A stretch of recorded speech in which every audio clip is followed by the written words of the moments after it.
Salut tout le monde! Salut! Bon alors, comme vous le savez, les élections approchent à grands pas. Qu'est-ce que tu fais, Béné? Je suis en train d'imiter les élections. Bon, ça va pas être simple, hein?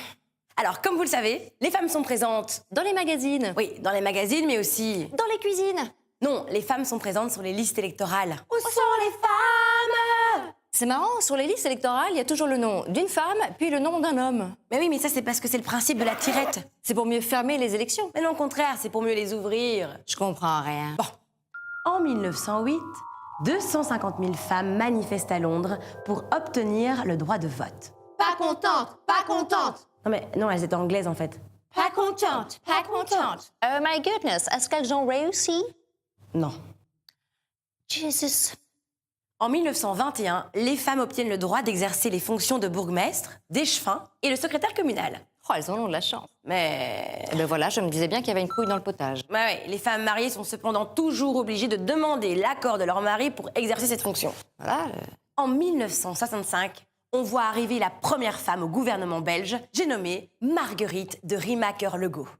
Marguerite de Première femme députée à l'ONU. de Rémi Fossel? Non. Première femme secrétaire de la Chambre des représentants. Première femme belge à siéger.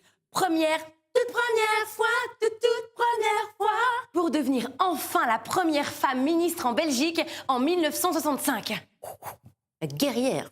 3 ans plus tard, c'est-à-dire en 1975, a lieu la première conférence mondiale de l'ONU à Mexico sur les femmes. Mexico. L'objectif était d'attirer l'attention internationale sur la promotion des femmes. But, une égalité complète entre les hommes et les femmes, l'élimination de la discrimination basée sur le sexe, l'intégration et la pleine participation des femmes au développement, et une contribution de plus en plus importante des femmes au renforcement de la paix internationale. Wabli? Bon, en gros, ça veut dire que les hommes et les femmes devaient avoir la même place dans la société. Ah bah oui, aujourd'hui on a une place. Mais oui, aujourd'hui, les collèges provinciaux et communaux sont obligés de compter au minimum 1/3 de personnes du même sexe. C'est-à-dire? 1/3 de femmes au minimum et 2/3 d'hommes au maximum. Ou inversement. En gros, les femmes vont être tellement nombreuses. On va devoir refaire une vidéo pour dire aux mecs qui peuvent s'inscrire. C'est quoi, Cécile? Oui, Bénédicte? Je me lance en politique. Ah, chaud, moi aussi! Il nous faut un slogan.